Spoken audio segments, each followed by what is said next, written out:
अस्सलाम वालेकुम। इन टोटकों ने तो धूम मचा दी। ख़वातीन को झाड़ू पोछा बैठ कर लगाना चाहिए, इससे कुछ फ़ायदे होते हैं। साइंसी तहकीक के मुताबिक झाड़ू पोछा बैठ कर लगाने से 6 फ़ायदे होते हैं। बैठ कर झाड़ू लगाने से ख़वातीन को कभी भी रीढ़ की हड्डी की बीमारी या तकलीफ़ लाहक नहीं होती, क्योंकि जब आप बैठ कर झाड़ू दे रही होती हैं तो इस वक्त आपका जिस्म एक ख़ास सिमत में हरकत कर रहा होता है, जिससे रीढ़ की हड्डी, कमर के मोहरे भी हरकत करते हैं। इसके दरमियान होने वाले तमाम गैप, खाली जगह बिल्कुल पुर हो जाती है, अपना काम सही से सरअंजाम देते हैं। जो ख़वातीन बैठकर झाड़ू लगाती हैं, इनके घुटनों में कभी तकलीफ़ नहीं होती। रोज़ाना बैठकर झाड़ू लगाने से जिस्म में यूरिक एसिड खारिज होने के इम्कानात बढ़ जाते हैं।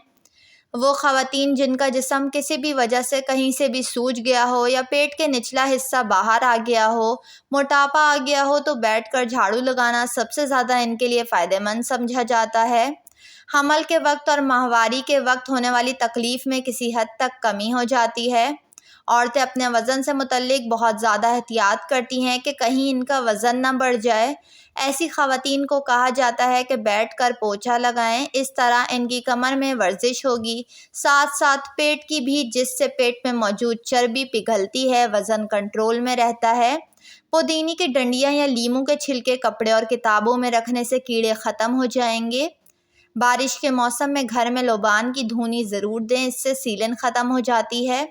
अगर कपड़ों पर चिकनाहट लग जाए तो इस पर खूब पाउडर छिड़क कर इस्तेमाल करें और फिर वॉशिंग पाउडर से धो लें, कपड़े से चिकनाहट दूर हो जाएगी।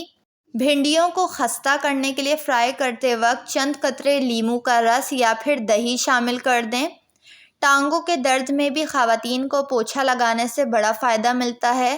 टांगों के पट्टे मजबूत होते हैं और ख़वातीन ज़्यादा अरसे तक सेहतमंद रहती हैं।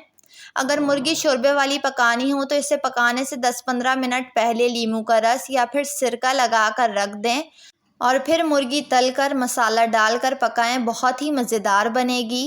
थोड़ी सी इमली पानी में भिगो दें, थोड़ी देर के बाद इमली नरम हो जाए तो हाथों से खूब मलें और इमली वाले पानी से बर्तनों को धोएं, खूब रगड़ कर बर्तन चमक उठेंगे। प्याज को फ्राई करने से पहले दूध में डुबो लिया जाए तो प्याज खस्ता फ्राई होती है। मछली की बू दूर करने के लिए इसको धोए बगैर नमक लगाकर 2 घंटे के लिए छोड़ दें, फिर इसमें आटा लगाकर धो लें, मसाला लगाएं, बू दूर हो जाएगी। मछली तलते वक्त अजवाइन का इस्तेमाल ज़रूर करें। वीडियो को लाइक और चैनल को सब्सक्राइब कर लें।